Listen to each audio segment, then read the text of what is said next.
SDM साहब भी मौजूद थे, एसएसपी साहब मौजूद थे, बड़े बड़े आला अधिकारी वहां मौजूद थे। फिर मैंने इंग्लिश में वहां तकरीर की और मैंने कहा डीएम साहब अगर कोई जुमला गलत साबित हो जाए तो ये हाथ की कलाई खुली है, हथकड़ी डाल के दिल्ली की तिहाड़ जेल में डाल देना। क्या बात है, वाह वाह वाह वाह, क्या बात है।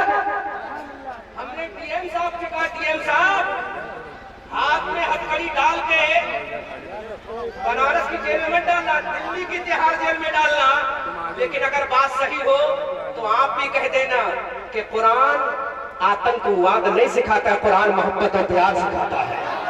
सुभान अल्लाह, सुभान अल्लाह, वाह वाह वाह वाह, हक है।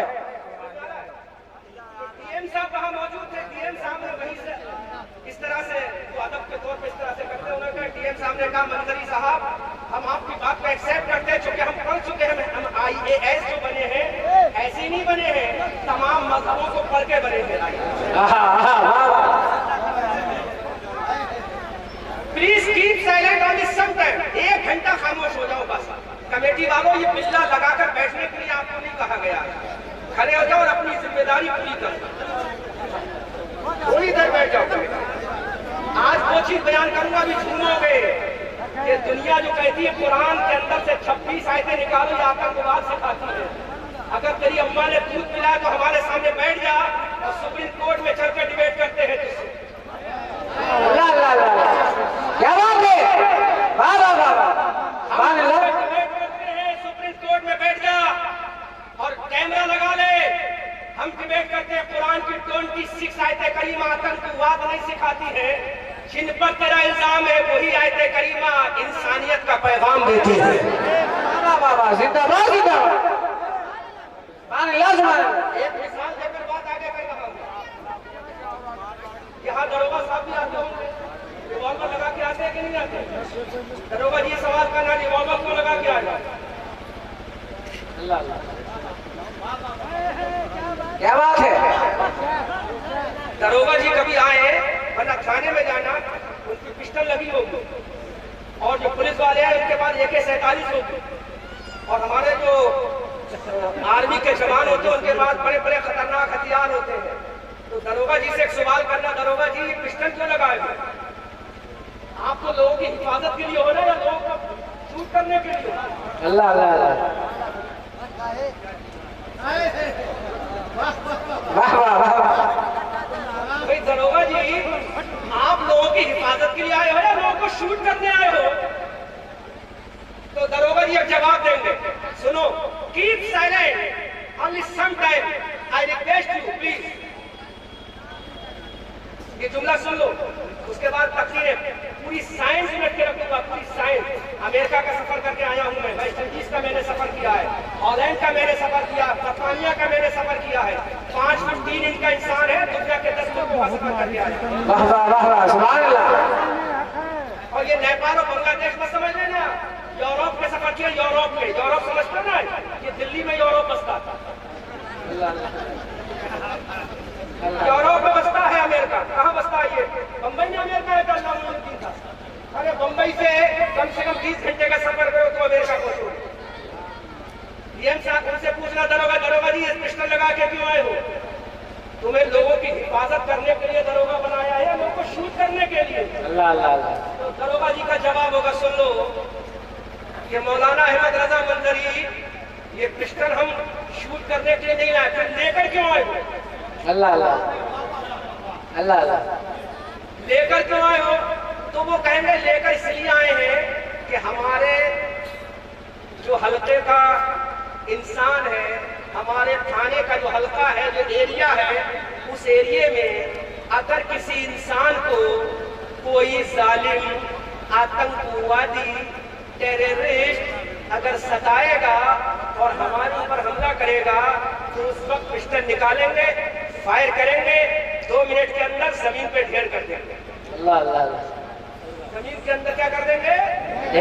किसका जुमला होगा? ये दरोगा जी का होगा, पुलिस कांस्टेबल का होगा, आर्मी के जवान का होगा, आतंकवाद से बचने के लिए। क्या बात है। अब जो जुमला बोल रहा हूँ उसकी हिफाजत है। दरोगा जी का जवाब होगा कि आतंकवाद से बचने के लिए, अपने एरिया के लोगों की हिफाजत के लिए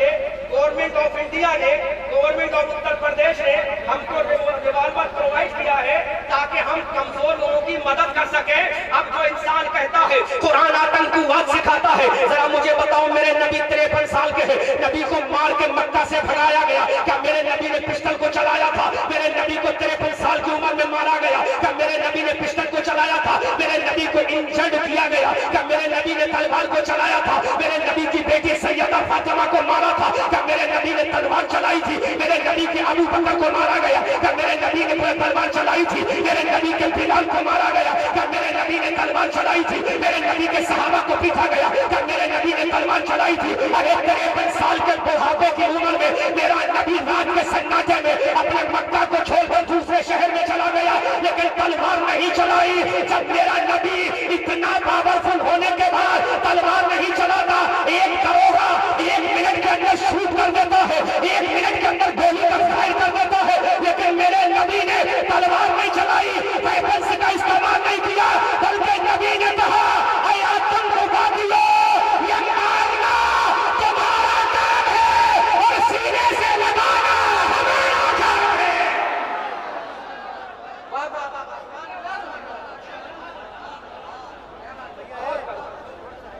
नबी ने सीने से लगाया, तलवार नहीं चलाई, जबकि कानून है, सेल्फ डिफेंस का कानून हमारा सुप्रीम कोर्ट सिखाता है। अगर तुम पे हमला किया जाए तो तुम भी हमला करोगे, कानून है भारत। डॉक्टर भीमराव अम्बेडकर का लिखा हुआ कानून है कि नहीं? बोलो।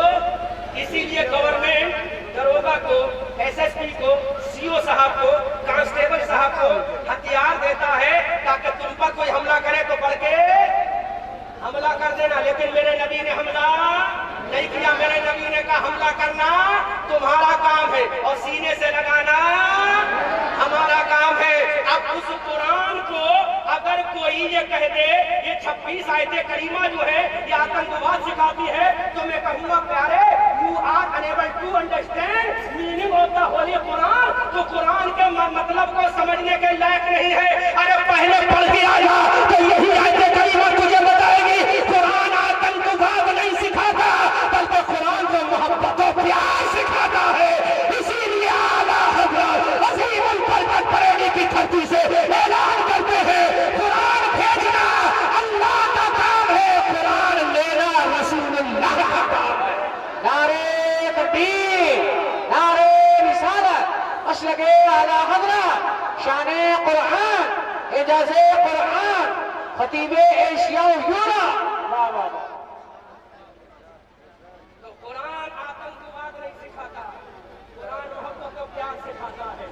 लेकिन आओ जब सारी किताबें कहाँ चली गई, समंदर में चली गई, तो दुनिया की कोई किताब सामने ना, ये कुरान भी आगोश समंदर में है। अब कुरान को जब पूछा गया कुरान कम नियर मी, तो दुनिया के 15-15 साल के हाफिज कुरानों ने अपने सीने से बजरिए ज़बान कुरान सुनाना शुरू कर दिया,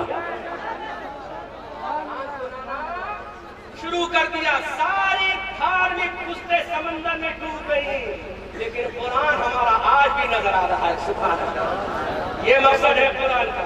अब लो सुनो, मैंने मिसाल के लिए अब मैं तकरीर आगे कर, आप सुनो।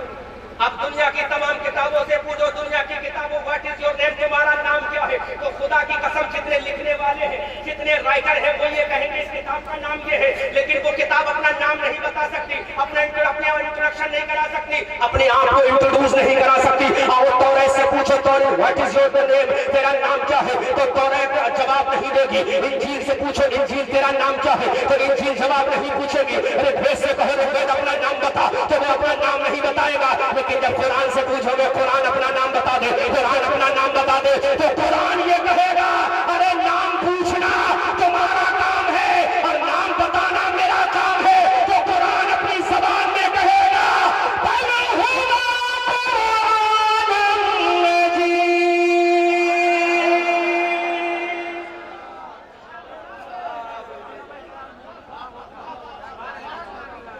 जवाब देगा मेरा नाम कुरान मजीद है। कुरान ने जवाब दिया कारी मुशीर तुम्हारी जरूरत नहीं है, अल्लामा मोइनुद्दीन तुम्हारी जरूरत नहीं है। कुरान को अपना नाम बताने में किसी हेल्पर की जरूरत नहीं है, कुरान अपना नाम खुद ही बताता। कुरान अपना नाम, तुमसे पूछा जाएगा तुम्हारा नाम क्या है, तो जब तुम बोलते नहीं पूछते तो तुम्हारी अम्मा ने तुम्हारा नाम बताया, तुम्हारे अब्बा ने तुम्हारा नाम बताया, तुम्हारे दादा ने तुम्हारा नाम बताया, तुम्हारे नाना ने तुम्हारा नाम बताया, तुम्हारे उस्ताद ने तुम्हारा नाम बताया, लेकिन जब कुरान से पूछा तो कुरान ने अपनी ज़बान से अपना नाम बताया। सुभान अल्लाह। कुरान ने ऐलान कर दिया बल हुवा कुरान मजीद, मेरा नाम कुरान मजीद है। सुभान अल्लाह। अब दूसरा सवाल हम कुरान से करते हैं, ऐ कुरान जरा ये तो बता दे तुझे भेजने वाला कौन है? इन सिपाहियों को भेजने वाला इनके अधिकारी है, लेकिन कुरान जरा तू बता तुझे भेजने वाला कौन है? क्या हजरत आदम ने तुझे भेजा है? क्या हजरत नूह ने तुझे भेजा है? क्या हजरत ज़करिया ने तुझे भेजा है? क्या हजरत यहया ने तुझे भेजा है? क्या हजरत सुलेमान ने तुझे भेजा है? ऐ कुरान बता तुझे भेजने वाला कौन है? तो कुरान तो हर जवाब देता है। कुरान पूरे डंके की चोट पे जवाब देता है, अरे मुझे आदम ने नहीं भेजा है, ईसा ने नहीं भेजा है, मूसा ने नहीं भेजा है, कलीमुल्लाह ने नहीं भेजा है, नजीमुल्लाह ने नहीं भेजा है, सकीयुल्लाह ने नहीं भेजा है। ऐ कुरान बता फिर तुझे भेजने वाला कौन है? तो कुरान जवाब देता है मुझे भेजने वाला तमसीलुम मिन तमसीलुम मिन रब्बिल आलमीन।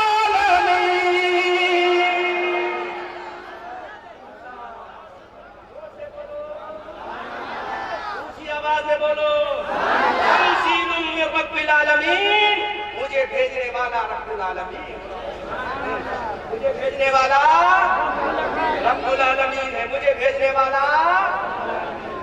दो सवाल हो गए। अब कुरान जरा इतना बता, तूने नाम भी बता दिया, भेजा किसने है ये भी बता दिया, अब ये बता दे तुझे लाने वाला कौन है? जोर से बोलो, जोर से बोलो, तुझे लाने वाला कौन है? ये मस्जिद का मौलवी लाने वाला है, या दारुल क़ज़ा का मुफ्ती लाने वाला है, या दरसे निज़ामी का मुहद्दिस लाने वाला है, या मस्जिद का मुअज्जिन लाने वाला है? कुरान तुझे लाने वाला बताएगा। मेरे मजमे से कुरान लाने वाला कौन है? तो कुरान अपनी ज़बान से बताएगा। दुनिया की तमाम धार्मिक पुस्तकों को लेकर आ जाओ, उनसे पूछो तुम्हें लाने वाला कौन है, तो कोई किताब जवाब नहीं देगी। अगर कोई किताब जवाब दे दे तो 50,000 रुपए का इनाम अल्हम्दुलिल्लाह उसी का देकर जाऊंगा।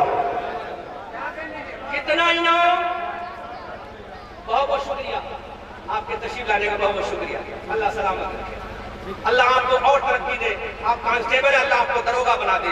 मेरी दुआ है अल्लाह आपकी मनोकामना पूरी कर दे। जोर से बोलो। अरे ये लोग रात के बिस्तर का आराम छोड़कर हमारे लिए आए हैं बेचारे, सच्ची बात है कि नहीं? रात का आराम छोड़कर हमारे लिए आए हैं, तो सोचो इनकी कितनी मेहनत होगी। अल्लाह इनकी मनोकामना पूरी करे। जोर से बोलो आमीन। अब बोलो।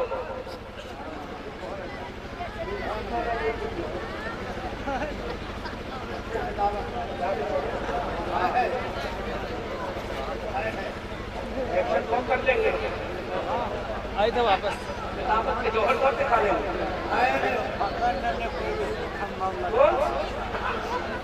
विदाउट रेफरेंस से अगर बात करोगे तो जेल जाओगे, और रेफरेंस से बात करोगे तो मैया का लाल कोई नहीं है कि हाथ समझ में आ रहा है? हमने तो दिल्ली के रामलीला ग्राउंड में भी कहा था हिंदुस्तान का गद्दार कौन है, हिंदुस्तान का वफादार। एक हफ्ता से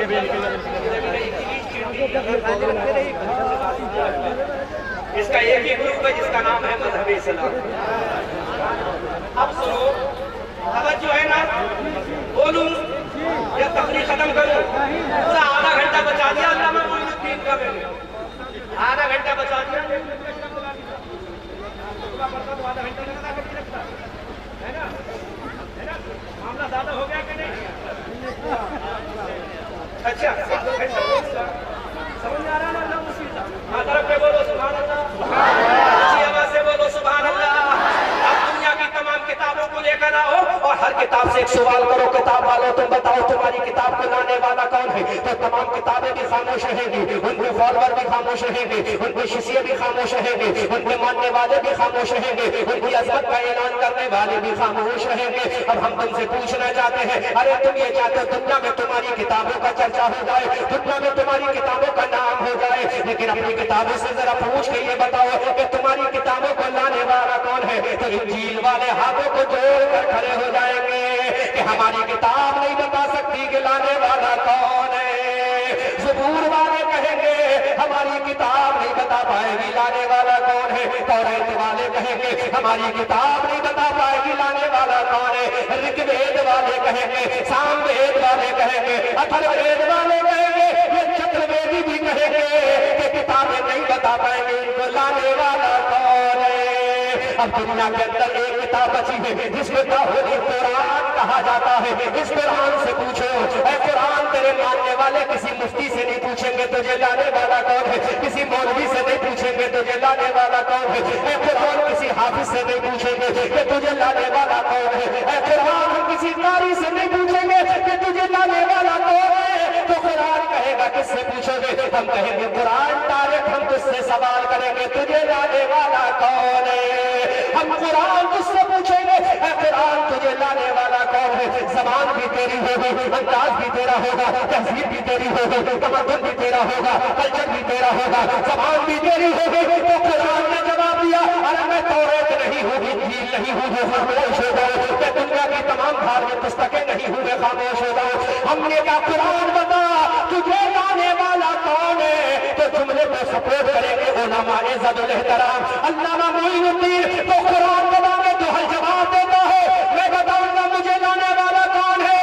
नज़ला बिहिल अमीन।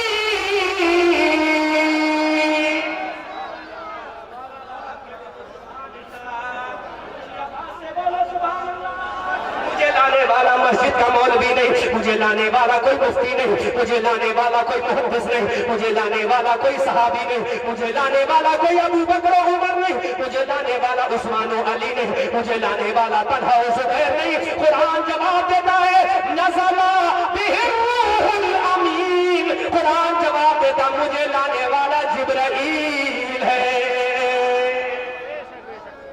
कौन है? जिब्राईल है।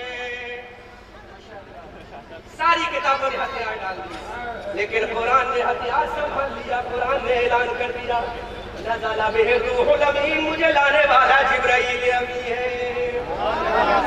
इतना समझ में आगे आगे समझो, क्योंकि सारा इंट्रोडक्शन कराऊंगा, पूरी तकलीफ करूंगा इंशाअल्लाह, इंट्रोडक्शन खूब कराऊंगा कुरान का। कुरान ने कहा नज़ला बिहिर रूहुल अमीन, मुझे लाने वाला जिब्राईल अमीन है। अब ये बच्चा भी जानता है कुरान नबी पर नाज़िल हुआ, जानता कि नहीं जानता है। हमारी जमात का अनपढ़ भी जानता है कुरान नबी पर नाज़िल हुआ, हमारी जमात का मुफ्ती भी जानता है कुरान नबी पर नाज़िल हुआ, हमारी जमात का मुहद्दिस भी जानता है कुरान नबी पर नाज़िल हुआ। लेकिन कुरान इतना बता दे कि नबी के सर पे नाज़िल हुआ था, नबी के सीने पर नाज़िल हुआ था, नबी की फिंगर पर नाज़िल हुआ था, नबी की एल्बे पर नाज़िल हुआ था, नबी के शोल्डर पर नाज़िल हुआ था, नबी के चेस्ट पर नाज़िल हुआ था। ऐ कुरान जरा बता नबी के जिस्म के किस हिस्से पर नाज़िल हुआ? सुभान अल्लाह, सुभान अल्लाह। दुनिया की तमाम किताबों से पूछो कि जिब्राईल बता दो किस पर नाज़िल हुआ था, तो जिब्राईल अभी कहते हैं कुरान से पूछो। अब हमने कुरान से पूछा है कुरान इतना बता नबी के सर पे नाज़िल हुआ? कुरान ने कहा नहीं नहीं, नबी के सीने पर नाज़िल हुआ। कुरान ने कहा नहीं नहीं, हमने कहा कुरान का नबी की किडनी पर नाज़िल हुआ। कुरान ने कहा नहीं नहीं। अब ये पूरा मजमा मुझसे पूछेगा अहमद रजा मंजरी बताओ कुरान नबी पर नाज़िल हुआ था तो नबी के जिस्म के कौन से हिस्से पर नाज़िल हुआ? तो हम जवाब देंगे अरे जिस कुरान की फजीलत का जलसा है वो कुरान खुद ही जवाब देगा। हमने कुरान से पूछा ऐ कुरान बता नबी के जिस्म के कौन से हिस्से पर नाज़िल हुआ? तो कुरान जवाब देता है अला क़ल्बिका लितकूना मिनल मुनज़िरीन।